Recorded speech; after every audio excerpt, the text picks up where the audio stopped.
Good morning once again, and a happy Sabbath to all of you. Uh, Happy Sabbath, sir. First of all, I like to thank that sister for that lovely song. Uh, when I saw her on the screen, I am coming to realization that I am getting old and my memory is fading away. And when I saw her on the screen, I was not able to connect who the person is, although I recognize her face very well. And so I had to write to pastor and WhatsApp message who the person is so that I can at least thank her by taking her name. I know the person from a very young age, but somehow I was not able to connect. Thank you, Rumi, for that wonderful uh, message and song. I really appreciate. It was nice to see you on the Zoom after a long time. Me and your father were closely associated for a long time. We are still friends. Thank you, and please do visit our Zoom as often as you can, uh, and bless us by your singing. Thank you. Now, before I go into the message, just want to let you know, I being the uh, Religious Liberty Department Director of Northern India Union, and it is my duty to let the church know and announce, although the circular has been sent to the leaders in the field, that next week, next Sabbath, the Southern Asia Division and the churches all over Southern Asia Division are celebrating Religious Liberty Week. And so please, I will encourage that Delhi Church, being the central church of Northern India Union, that we also celebrate or we also speak about the religious liberty. There is a sermon or a document or a write-up that has come from the General Conference through the division, and it has been passed on to the director of the Delhi Metro region, and you can obtain the copy. I took little time to translate the same into Hindi. You can preach on it or you can read as it is. It's a wonderful document connecting religious liberty with our religion or with the scriptures and Sabbath. In fact, it's quite detailed, around 10 pages document. So please, may I request Pastor Levin, if you can, while we are having a fasting and prayers week next Sabbath, that we emphasize on religious liberty. Thank you. Sure. Well, I was listening to the Sabbath school lesson. I almost thought that I don't think we need divine service message, because Brother Joshua very emphatically and very much energetically presented that Sabbath school lesson. And it was really wonderful. And he has appealed in such a wonderful way. I thought my sermon is not needed because he did a good job in doing it. But since I'm given an appointment, I must carry on and finish my appointment. And therefore, I'm here thanking God, first of all, for giving me this opportunity to present a message from the Lord. And of course, Pastor, who always gives me this opportunity at the beginning of the year.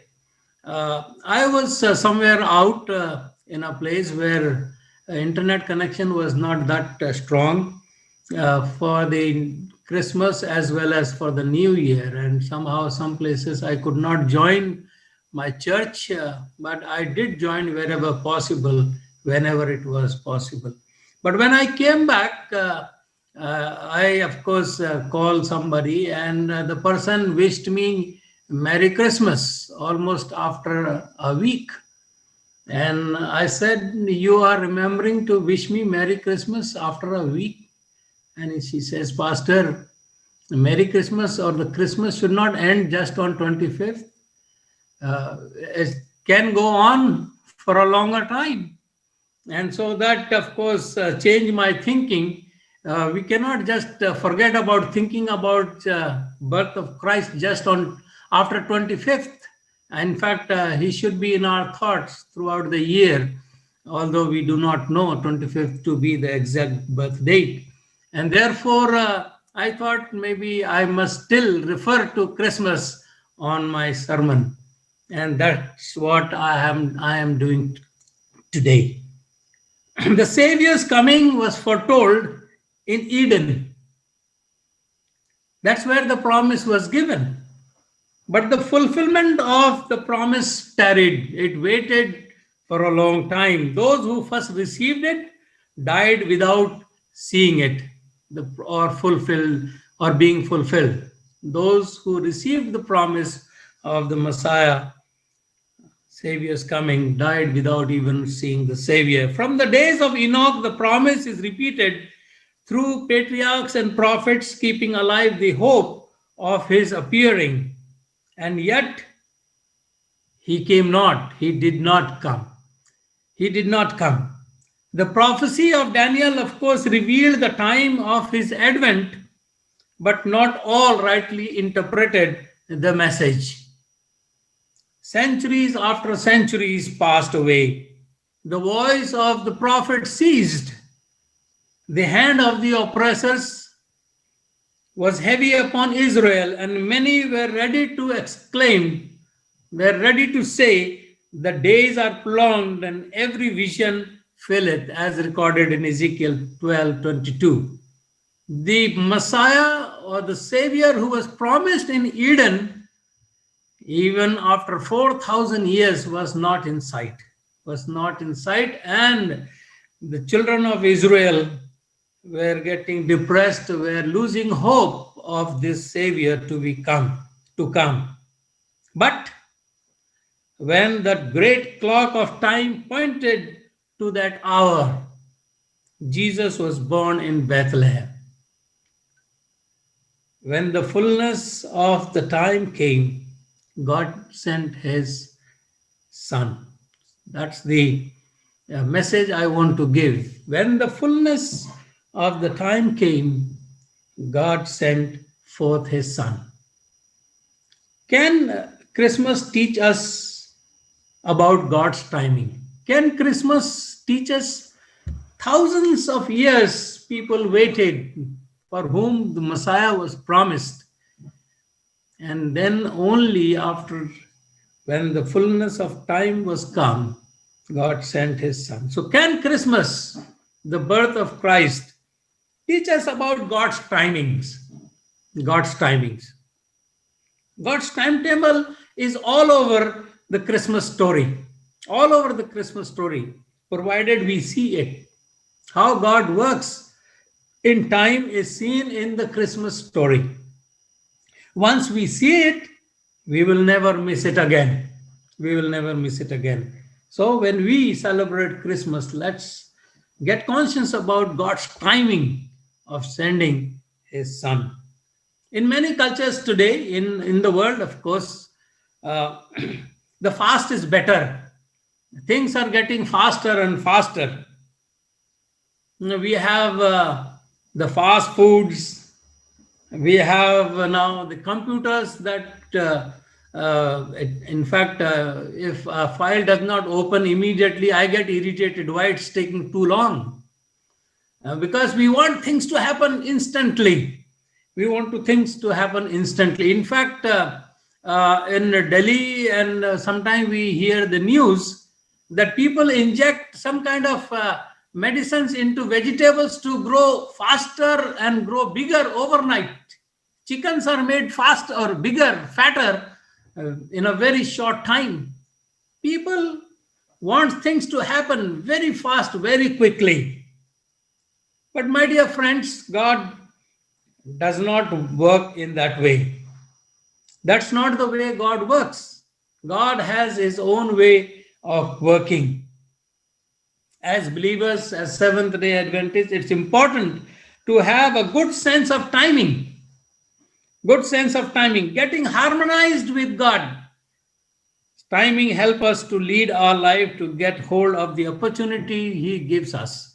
We must harmonize ourselves with God's timings, and that's what I'm talking about today. Our general conference session has been delayed, rather postponed. Our elections have been postponed. And people are quite anxious when that will happen. And in that context, I, being the president and a leader, which is connected to these kind of processes, I want to refer this message in that context too. God does not work in that instant manner. So, as a believer, as a Seventh-day Adventist, as a leader, we must have a good sense of timing. Timing, not my timing, but God's timing.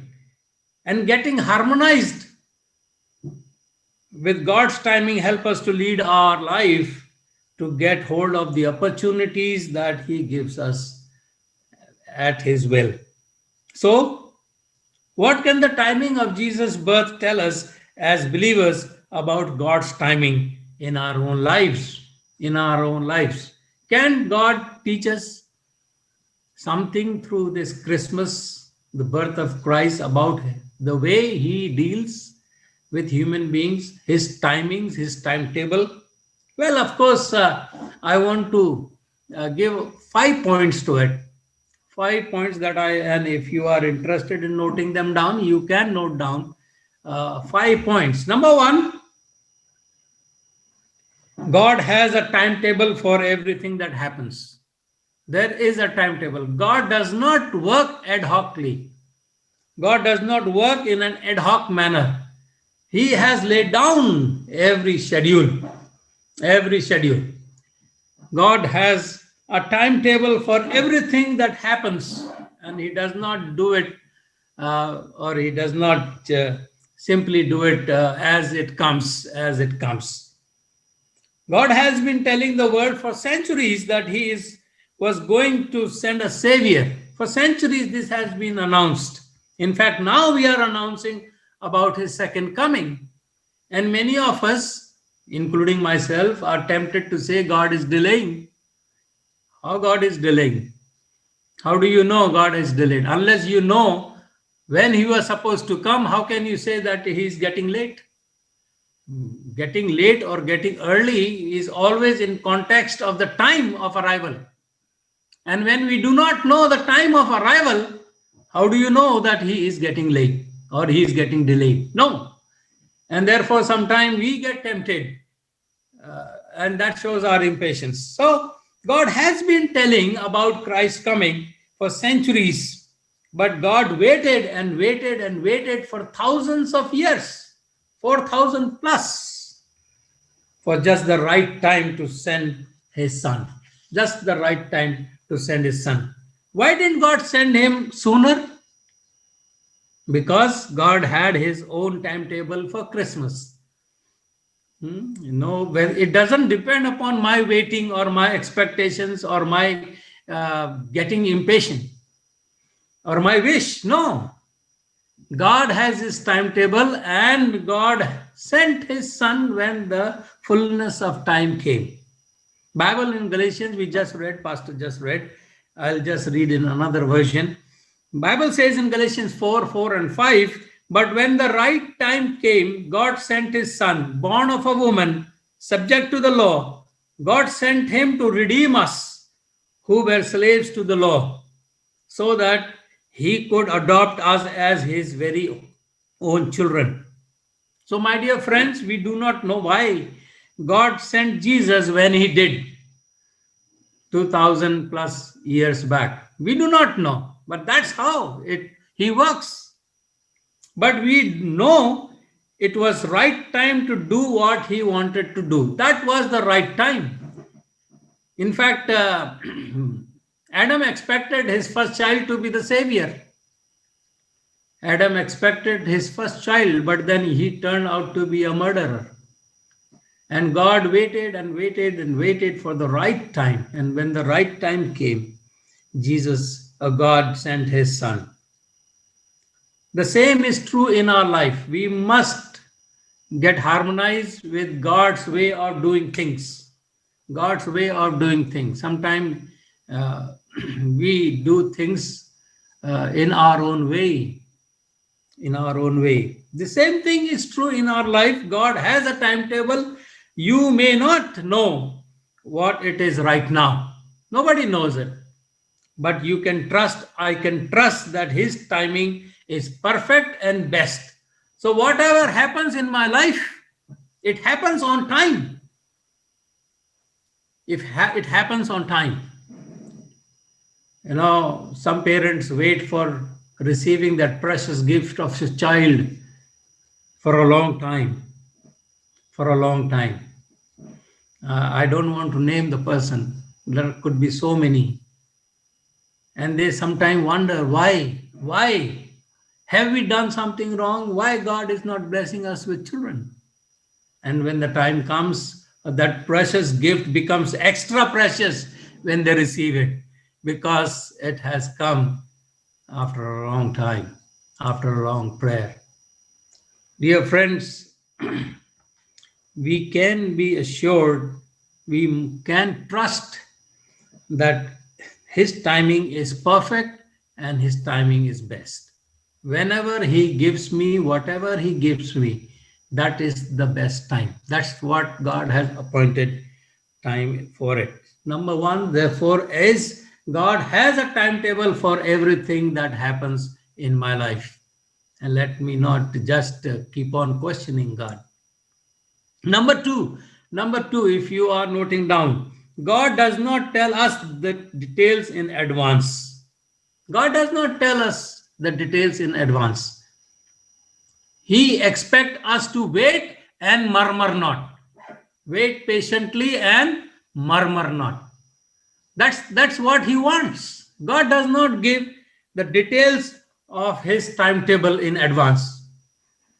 Although God has a timetable for our life, He has everything that happens in my life happens according to God's schedule. It is never early, never late. But He never tells me in advance.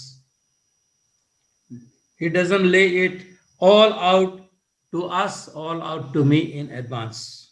Ecclesiastes chapter 3 verse 11 says, God has given them, that is us, a desire to know the future. He does everything just right and on time. But people can never completely understand what He is doing.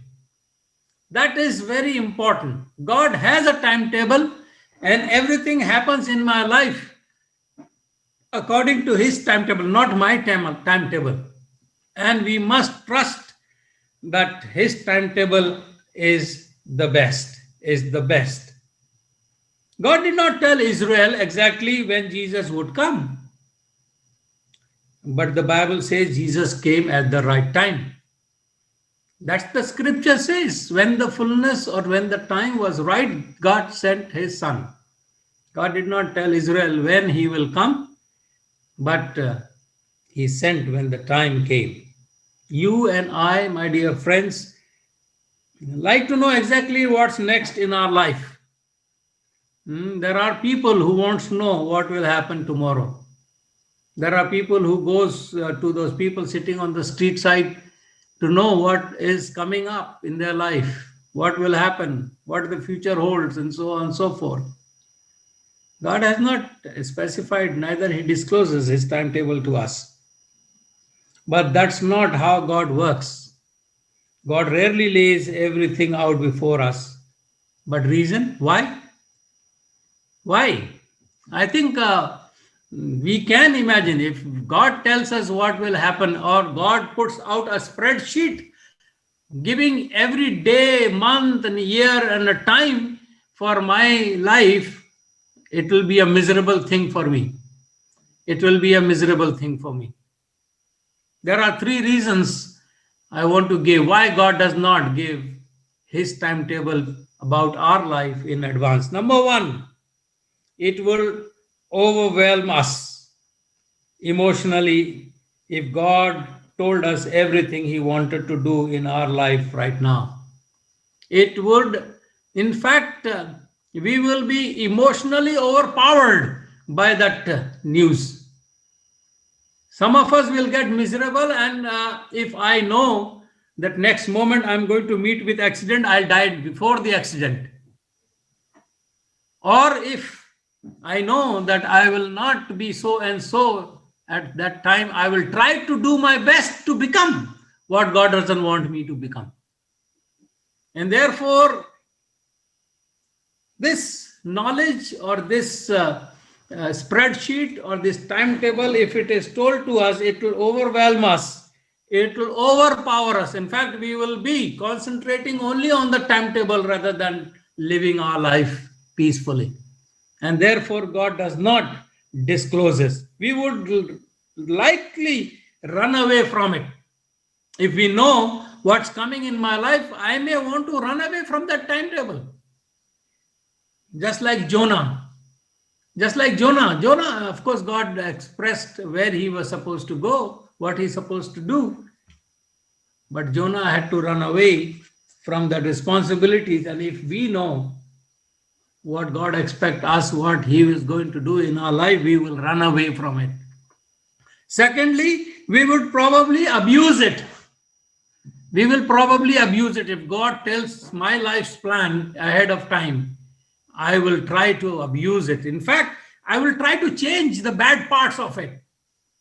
And therefore, God did not tell us in his wisdom what plans, what timetable he has for my life. And third one, the most important reason why he does not tell us our future or our timetable for our life in advance is that he wants us to trust him. We must trust him as we live our life. In fact, now I'm of course quite used to this terror that is going around, that's COVID-19. I'm not scared now anymore. But last year, every moment, every day, we were wondering whether the next day will be there for us or not. But my dear friends, I think we have grown in faith and trust in God.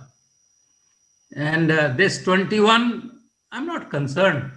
COVID or no COVID, my Lord is there.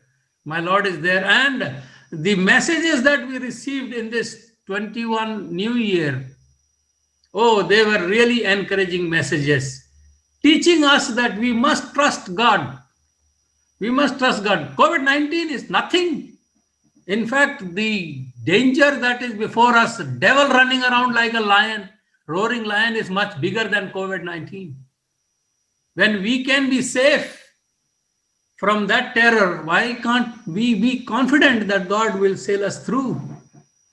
And therefore, my dear friends, the third most important reason why God does not disclose his timetable for our life, because he wants us to trust him. Trust him. Everything God does in our life is because of his love for us. And that trust that confidence I must have. Even though I die, I shall live. That's the confidence I have. So if I can trust God, my life, even if it goes through the valley of the shadow of death, I will not be scared. I will not be afraid, because I trust God. I trust God. And therefore, my dear friends, this is important, that we must know, we must trust that God, whatever he does in my life, he does because of his love for me. He wants us to trust him more today than we did yesterday. And that's the wisdom of God, not disclosing his timetable for my life. I never knew that I will be here where I am today.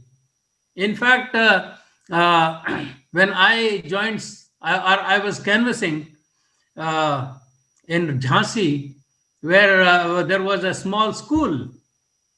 And I used to, in my small thinking, I used to tell that accountant there, I am coming after graduation to take your place. For me, that itself was a very big thing, becoming an accountant of that school in Jhansi. But you know, God's plan for my life had been wonderful. And I know that they will still be wonderful, whatever life I have left. In fact, I never dreamt in my life that I will ever go to Hosur. or to the division office. In fact, I tell some of my friends, had I known that I will be coming to Hosur, I would have bought some property there, because some people, they bought for a very cheap price. Now they are becoming crore-patis. If I had known that I will be visiting Hosur, work there for 10 years, I would have bought property, because I had been going to Hosur since the time division moved there. But God did not tell me. That's the amazing part. God did not tell me that I'll be moving to Hosur to work for 10 years there. And therefore, sometimes I regret why I did not buy properties there. But that may be good in God's plan. In God's plan. So, my dear friends, He wants us to trust Him more today than we trusted Him yesterday. And of course, tomorrow, more than today. And that's why God does not give us His timetable. God does not tell us the details in advance. That's the second point. The third, of course, we will go faster. God is never in hurry, and He is never late. God is never in hurry, and He is never late. God is not bound by time. He can be in the past, He can be in the present, He can be in the future at the same time. Our view of time is bound by life on earth, which rotates 24 hours and travels around the sun every 365 days. Our life, our thinking is connected to this 24-hour day and 365 days a year. But God is not confined to that. God doesn't live on a planet. And so for Him, there is no evening, there is no morning, that He will count the days. Can you imagine? Can you imagine a God who's not living in relation to the time? No evening, no morning. He can't keep dates. He can't keep account of days or years. For Him, everything is same. And so God is never in hurry. Never in hurry. He is a God of eternity, and time has no meaning for Him. But He is never late. He still has timetable. He still has timetable. In fact, that timetable had been disclosed to Daniel, you know it, to help us in our own terms, in the years and months and days and so on and so forth. He, a God of eternity, expresses His timetable in our term. People who live on this earth used to 24-hour a day and 365 days a year. God doesn't live on a planet, so He is timeless. There is no day, there is no night for Him. He is never in hurry, my dear friend, but He is never late. Be confident that whatever has to happen in my life will happen on time, and I don't to rush Him. I don't need to rush.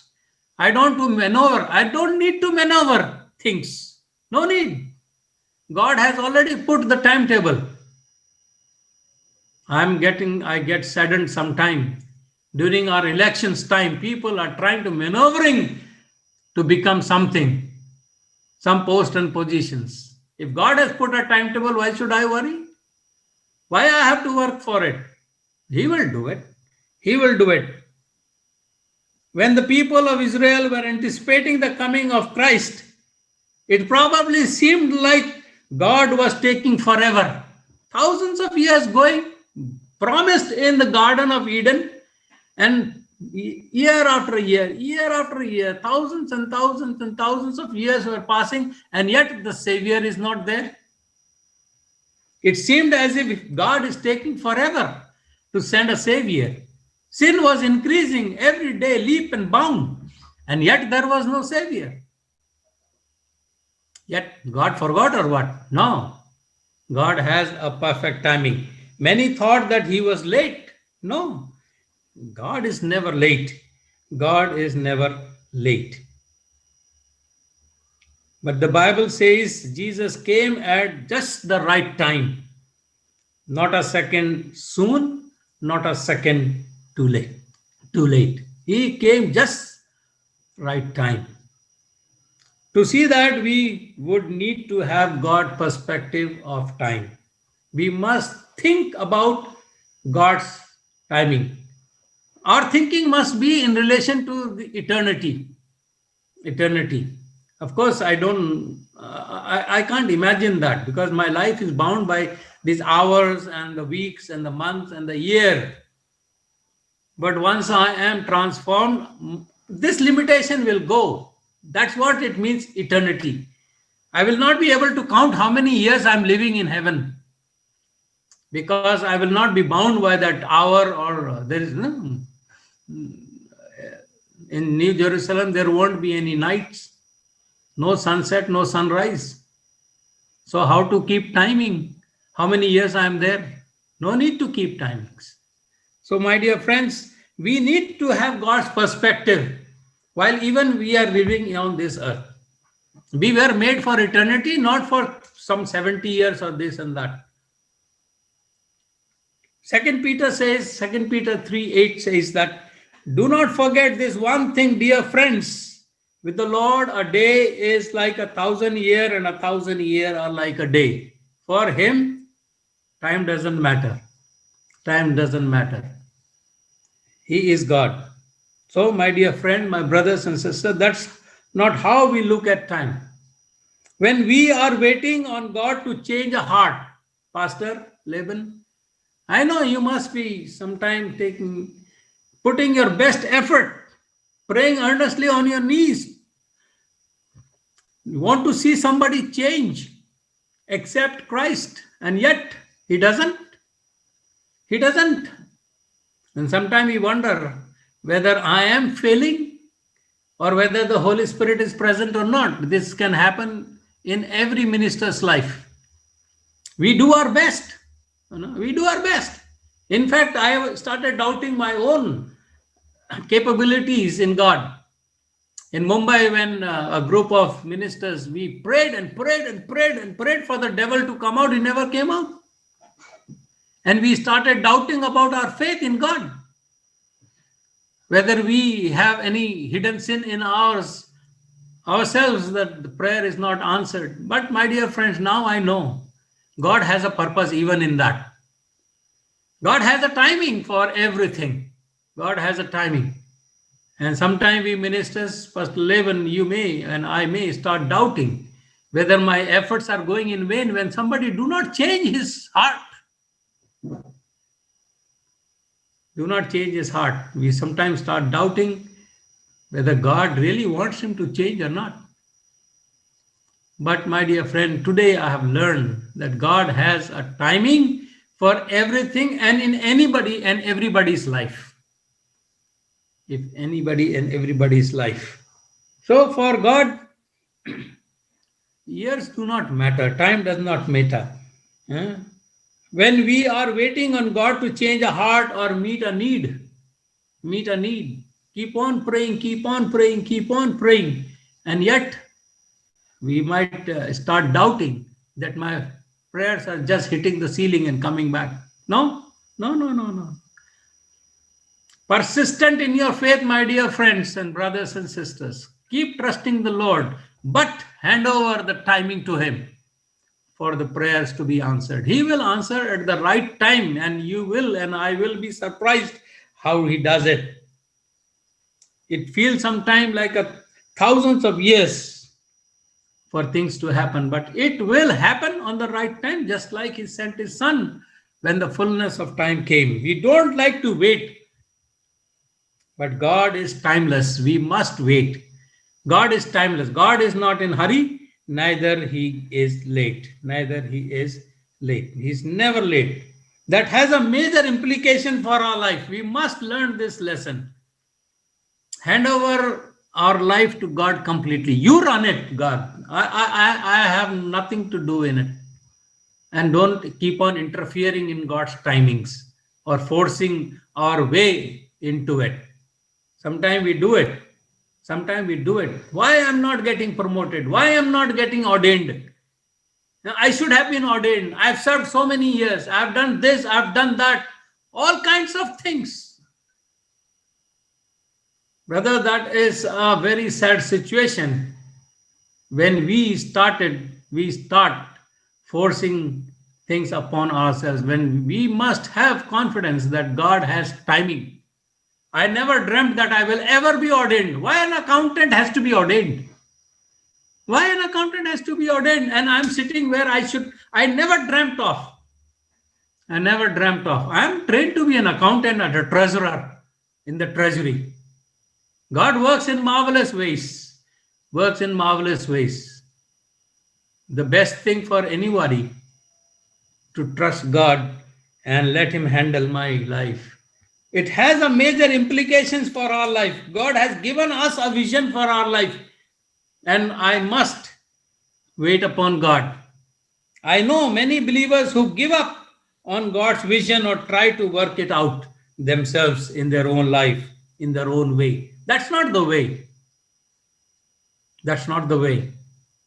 Just because I've become a pastoral worker, I can't keep on thinking I should be ordained, I should be ordained, I should be ordained. The ordination comes. You are ordained from very birth. In fact, before I am conceived in my mother's womb, God has chosen me. What else ordination I need?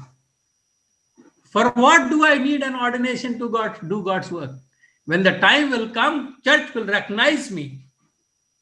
I'm just saying this, my dear friends, that many people, they push things against God's will.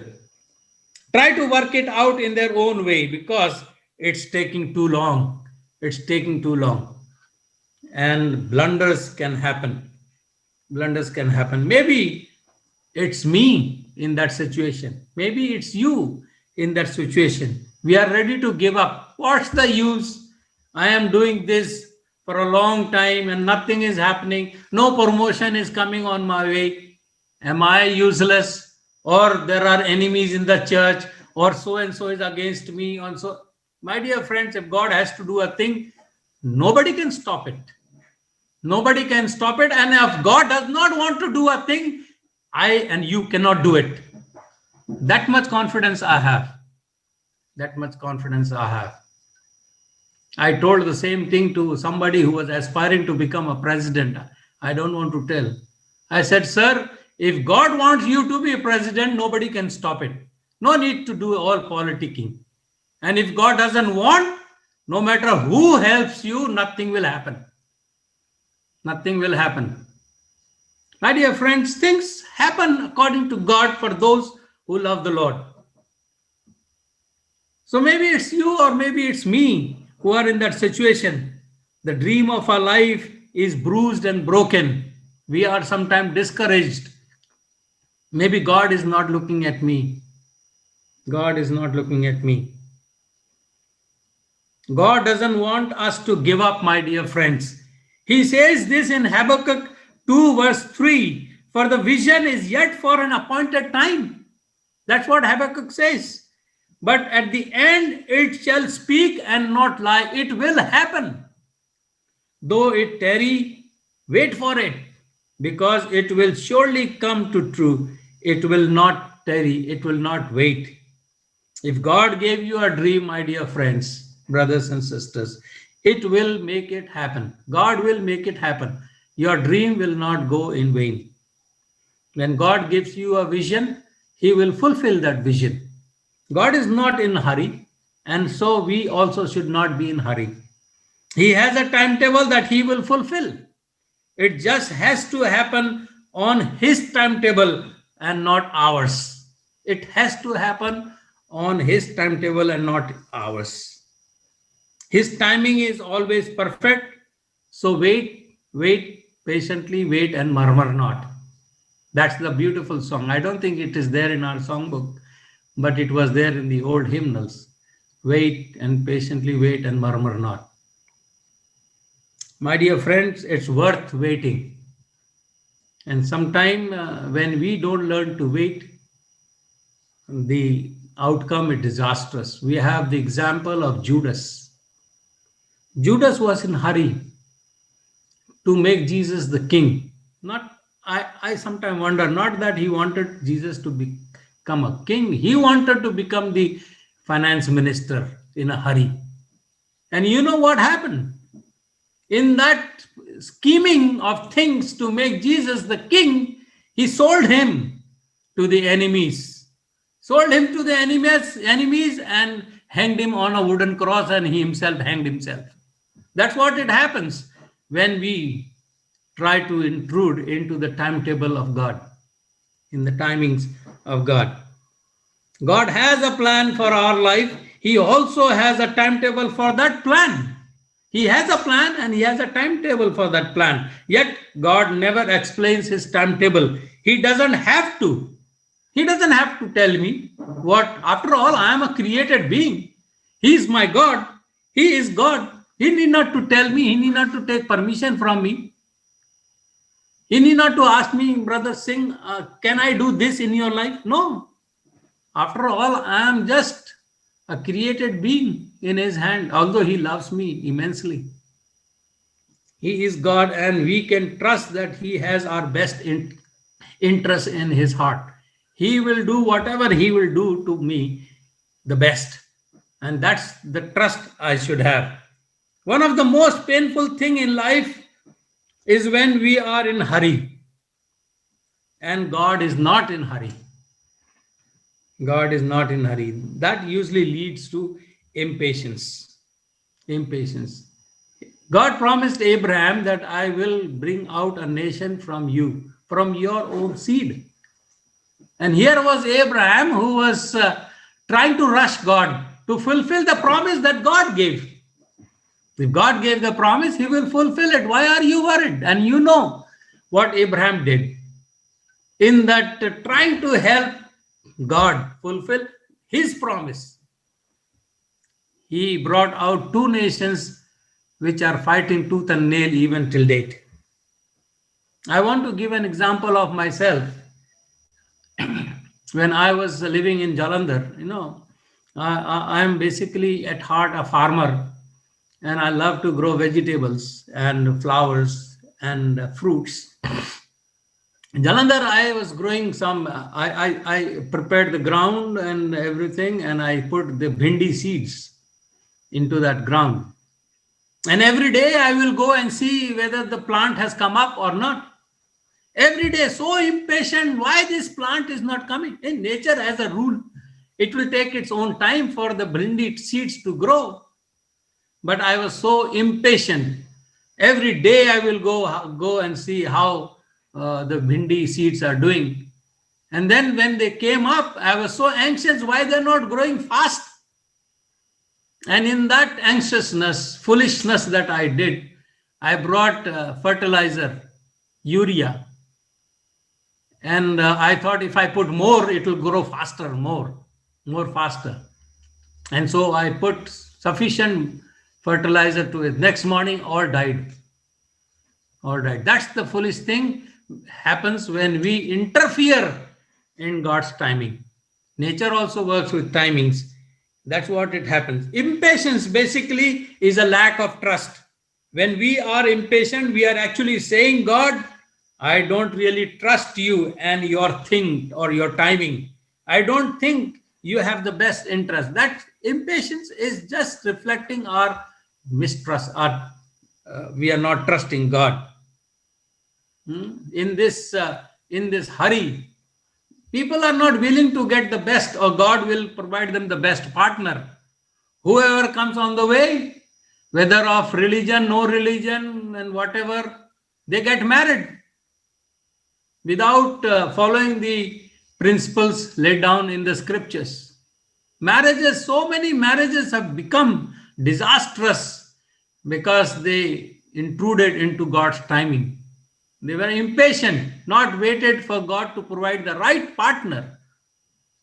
And whoever came on their way, they got married, and then all kinds of disasters. Even with regards to jobs, we don't trust God. Oh, no problem. Even if I have to work once a month on Sabbath, no problem. I don't know whether I will get another job or not. Let me take this job.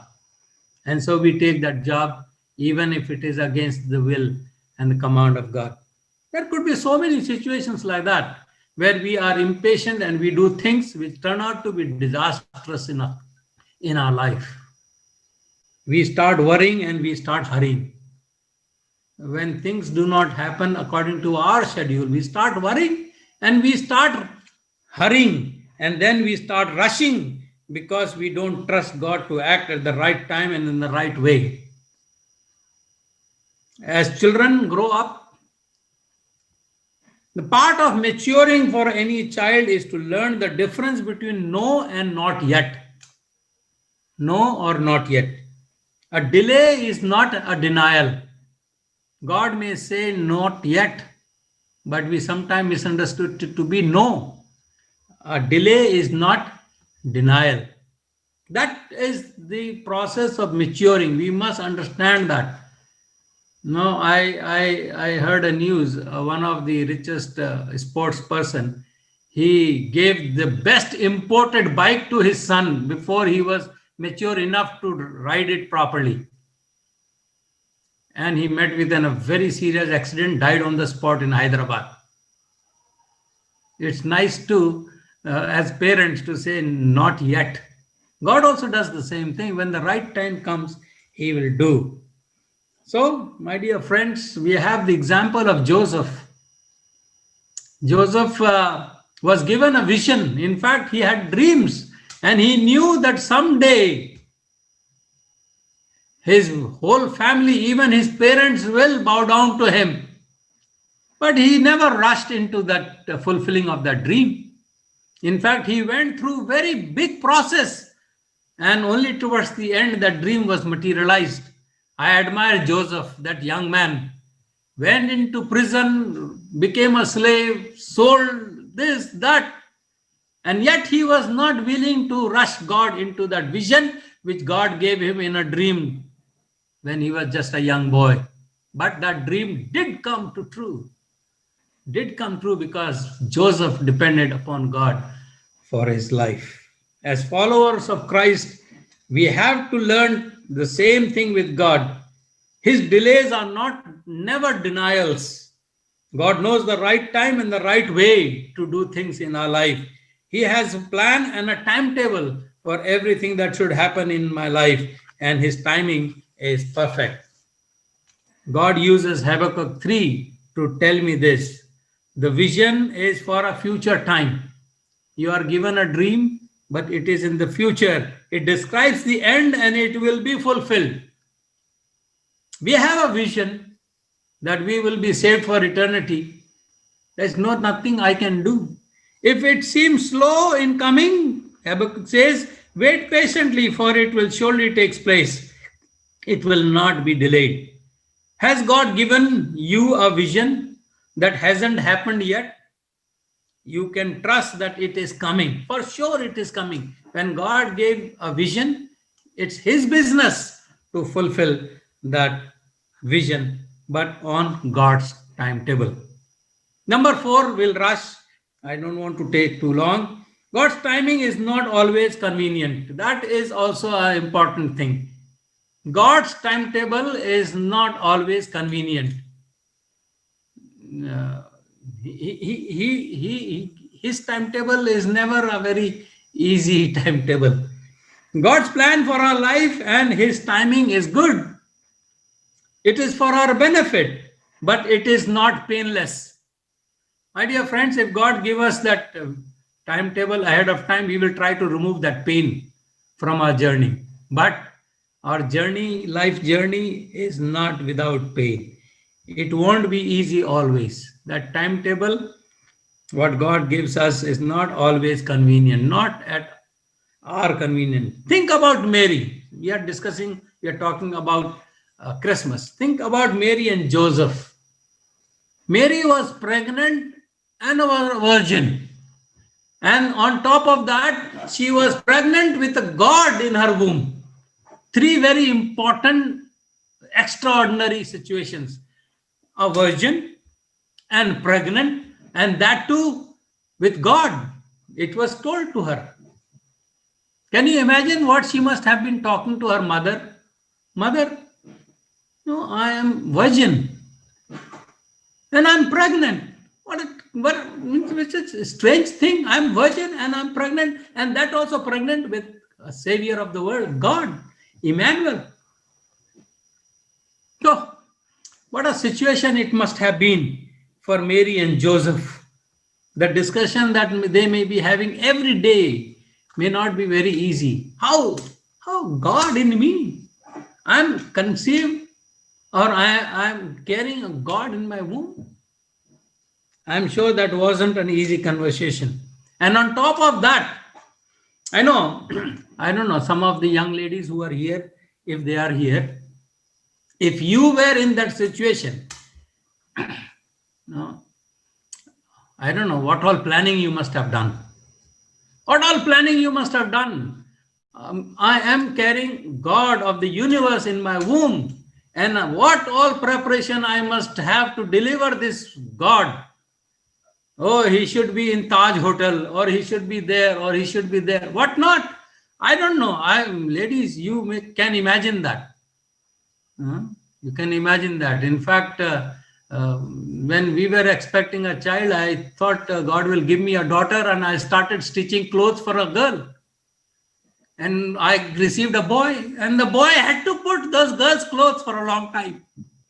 What a thing, no? Trying to change into God's timetable. Can you imagine Mary and Joseph planning on delivering a son of God? But that did not happen according to God. Caesar Augustus decided to call a census and tell everyone to return to their hometown where they were born. Imagine if this present government does that. And if any one of you are pregnant, or what, you will curse the government day in, day out, day in and day out. But here was Mary and Joseph, Mary carrying God in herself. And now Caesar Augustus calls for a census, and Mary being pregnant, just about to deliver, she's supposed to be going to some best hospital in the world, best place in the world, best surgeon in the world, best doctors in the world. And here she was on a donkey traveling to Bethlehem. And to her amazement, I'm sure she was amazed. What kind of God that I'm giving birth to? In the manger, among the donkeys and cattle, in the manger, with nobody to help. What a dirty place it is, smelling like hell. And yet, it was in God's plan. Yet it was in God's plan. What an amazing thing. Beyond our imagination, beyond the imagination of Joseph and Mary. If he is God, then he should have been born in a palace. The circumstances should have been different. And yet, here was Mary and Joseph delivering God of the universe in a manger among the animals. My dear friends, I'm sure if that happens today, things will be very difficult. Very difficult. It will be a chaos if everybody going across. We see in our highways from Delhi to Gurgaon, to Noida, and Noida to Delhi. In the morning, you see some people are going out, some people are coming in. And I sometimes wonder, why can't they stay in their own places, exchange the jobs? With so much of road traffic there, people from Delhi going to Noida, and Noida people coming to Delhi. And if that thing happens, what happened during Joseph and Mary's time, the whole roads would have been crowded. All planes, of course, there were no planes, I don't know, would have been booked. All taxis would have been booked. All trains would have been booked. No place. All roads must be crowded. People rushing like mad to and fro. Same thing must be happening when Joseph and Mary was there. Crowds and crowd and crowd. And here was this poor lady with no mistake of her own, carrying a child forced upon by God on her and going to deliver in a manger, sitting on a donkey. What a timing. What a timing. I will not compromise with that kind of situation. God works in a mysterious ways, my dear friends. This wasn't Mary's plan. Mary would have planned differently. Her timing would have been much different. Timing for delivering her baby boy, who was supposed to be God. But the Bible said Jesus would be born in Bethlehem. So that's what God planned. Bethlehem and in the cowshed, in the manger. No proper bed, no delivery ladies, no nothing, no sanitizers and whatnot, all kinds of nonsense. And yet, he was God. He was God. My dear friends, let's think about Christmas and God's way of dealing in our life. Christmas story wasn't Mary and Joseph's idea. They didn't wanted Christmas to be this way. How they wanted to welcome their firstborn into the world, that's not what they wanted, but it was part of a much bigger plan. There has to be shepherds, there has to be wise men, and it has to be in Bethlehem, and so on and so forth. So many things, a part of a bigger plan. Mary and Joseph could not understand, neither we can understand. God has plans for us. 2020 wasn't convenient for many of us. Certainly it wasn't convenient, but it was in God's plan. And some have lost their life, that also in God's plan. Some have suffered a lot, that also in God's plan. So God's timetable is not convenient. It's not easy. 2020 was not convenient for us. A year ago, nobody would have dreamt that a global pandemic would have killed hundreds and thousands of people. We never thought of it. We couldn't have imagined having to close our churches for months and still closed. Still closed. We want to be together and yet we can't be together. 2021 will have its own share of problems. They are not convenient. God's plans are not convenient. We do not know. They will have their own share of problems. Our life will be challenged by these problems that come in 2021. We do not know what will happen tomorrow. We can either give up or we can lean on God for his plan to be carried out in our life. There are two options. So when we enter into 2021, challenges will be there.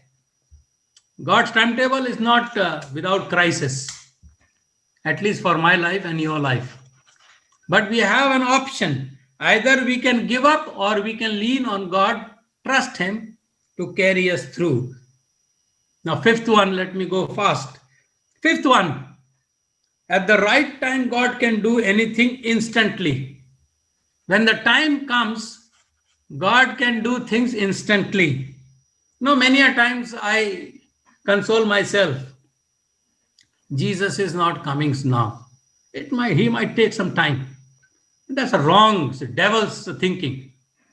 Sunday law has not passed. This thing has not happened. This thing has not happened. I'm talking about God. God can do things instantly. Instantly.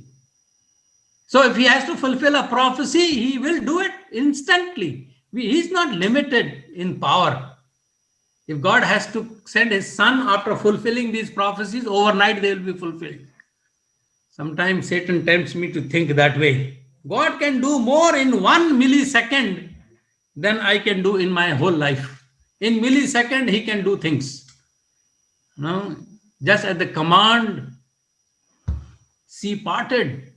No matter what you do, you can build what kind of dams you want, you can still not build that instantly. But God divided the sea like that. I'm talking about God.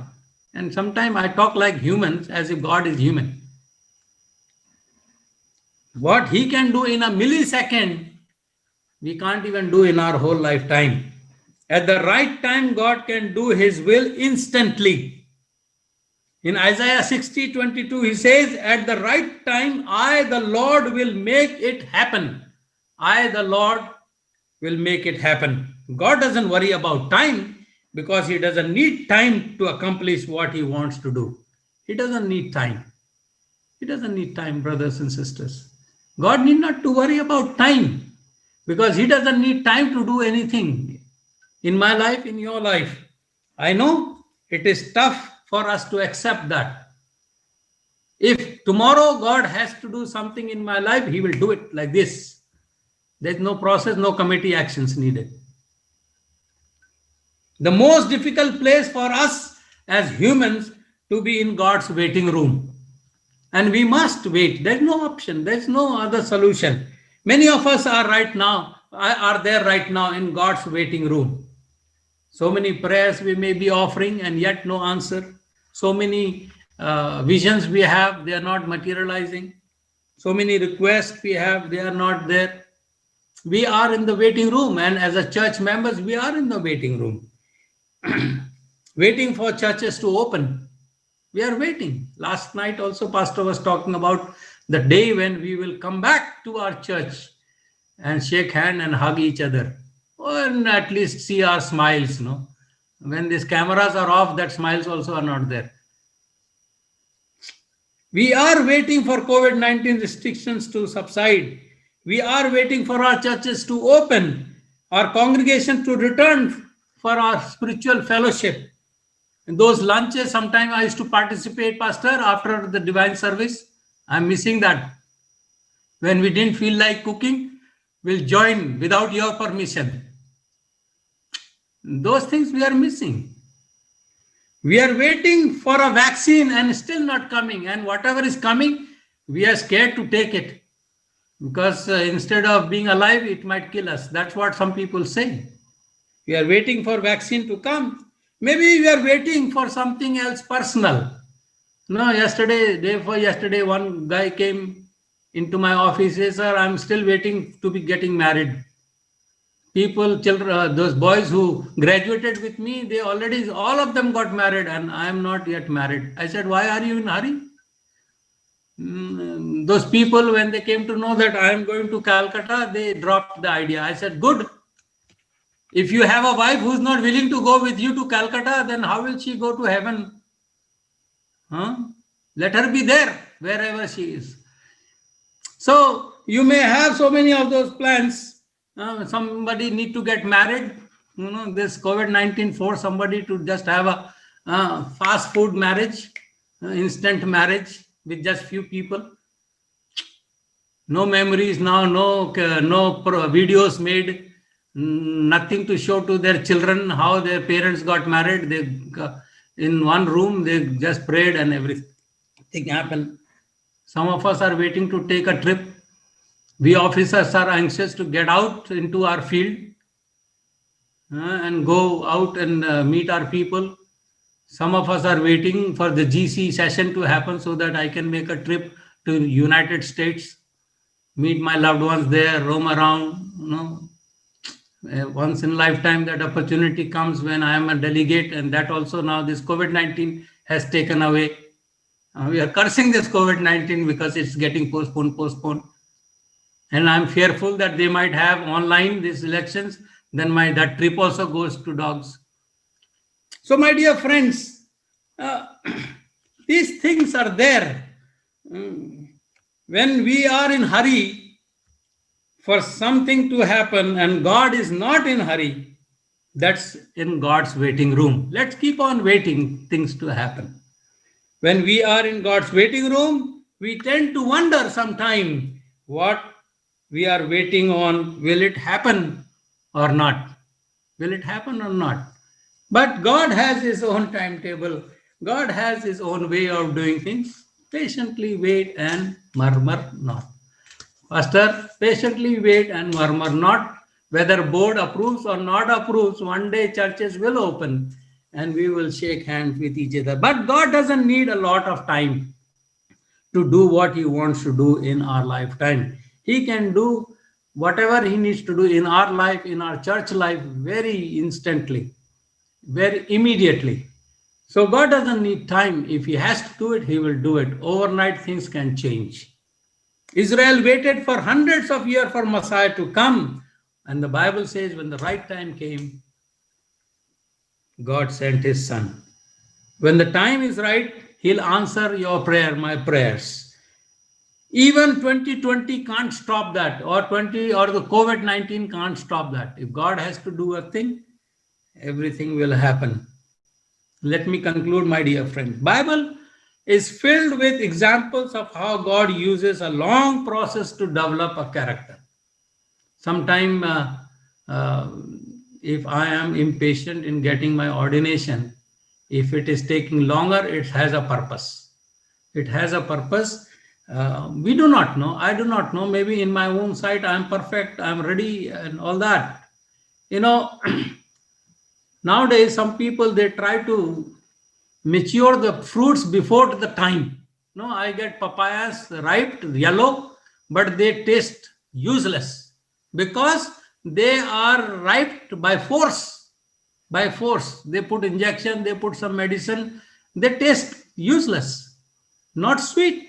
But if you leave the fruit on the tree for it to mature naturally in God's process, it tastes the best, heaven's taste. So, my dear friend, that also applies to our life. Let's not force things. Let's not rush God. Bible is filled with examples of how God uses a long process to develop character, especially in leadership. We have the example of Moses. God took 80 years preparing Moses, including 40 years in the wilderness, 40 years in the palace, 40 in the wilderness. And Moses took 80 years to be prepared as the most humblest person in the world. For 14,600 days, Moses kept waiting and wondering, is it time yet? Is it time yet? So God chose him, but yet it took a long time. But God kept on saying, no, Moses, wait, wait, wait, wait. And he waited 80 years to deliver, or to rather bring the children of Israel out of Egypt. Great souls, please listen carefully, this is a quotation. Great souls are grown through struggles and storms and seasons of suffering. Great souls are grown through struggles and storms and seasons of suffering. Be patient with the process. Remember how far you've come, not just how far you have to go. Shall I repeat again? Remember how far you have come, instead of worrying about how far you have to go. Don't worry about how far you have to go. Remember how far God has brought me. God has brought me. How far God has brought me. You are not where you want to be. I am not where I want to be, but neither I am where I used to be. Okay, let me repeat that. You are not where you want to be, but you are also not there where you used to be. I was somewhere else, but now I am somewhere else. Not where I want to be, but where God wants to be. So, my dear friends, be patient. God is not finished with you yet. God is not finished with me yet. So keep on moving forward. Even the snail reached the ark by persevering. Even the snail, when Noah commanded animals to come over to the ark. Even the snail, other animals were saying, what this foolish fellow is taking so long? Snails, tortoise, nobody lifted them up. They also walked down to the ark. And he reached. So even the fastest and the slowest, all will be there in God's plan. My dear friends, let's keep waiting patiently.